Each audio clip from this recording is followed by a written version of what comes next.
আপনাদের জানা থাকার কথা 1757 সালে 23 জুন পলাশী যুদ্ধ সংগঠিত হয়েছিল।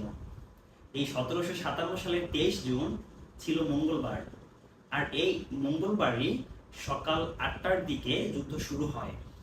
নবাব সিরাজউদ্দৌলা প্রায় 50,000 বাহিনী নিয়ে ভাগীরথী নদীর তীরে পলাশীর প্রান্তরে তার সৈন্যবাহিনী নিয়ে উপনীত হন এবং সেখানে তার মুখোমুখি হয় ইংরেজ বাহিনী অর্থাৎ লর্ড ক্লাইভের বাহিনী।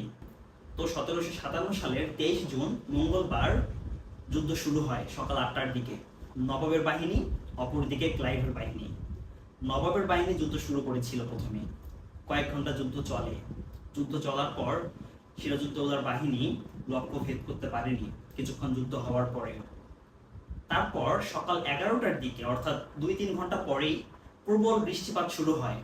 এই বৃষ্টিপাতের কারণে নবাবের গোলা বারুদগুলো ভিজে যেতে শুরু করে এবং ইংরেজরা এ সময়ে তাদের গোলা বারুদগুলোকে ঢেকে রেখেছিল। হয়তো নবাব সিরাজউদ্দৌলার বাহিনী ভেবেছিল ইংরেজদের গোলা বারুদ আমাদের মতো ভিজে গেছে, এই জন্য তারা আবার যুদ্ধ শুরু করে বৃষ্টি শেষ হওয়ার পর, এবং ইংরেজরা পাল্টা আক্রমণ করে। সেখানে নবাবের বিশ্বস্ত মীর মদনের মৃত্যু হয়। আর এই মীর মদনের মৃত্যুর পরেই নবাব সিরাজউদ্দৌলা এবং তার বাহিনী তাদের ইচ্ছা শক্তি ধীরে ধীরে হারিয়ে ফেলতে শুরু করে। তো এই পলাশীর যুদ্ধে মীর জাফর আলী খানের কি ভূমিকা ছিল? মীর জাফর আলী খান কি আদৌ কোনো ভূমিকা রেখেছিল? মীর জাফর আলী খানের আসলে পলাশীর যুদ্ধে কোনো ভূমিকা ছিল না, সে ছিল নিস্তব্ধ।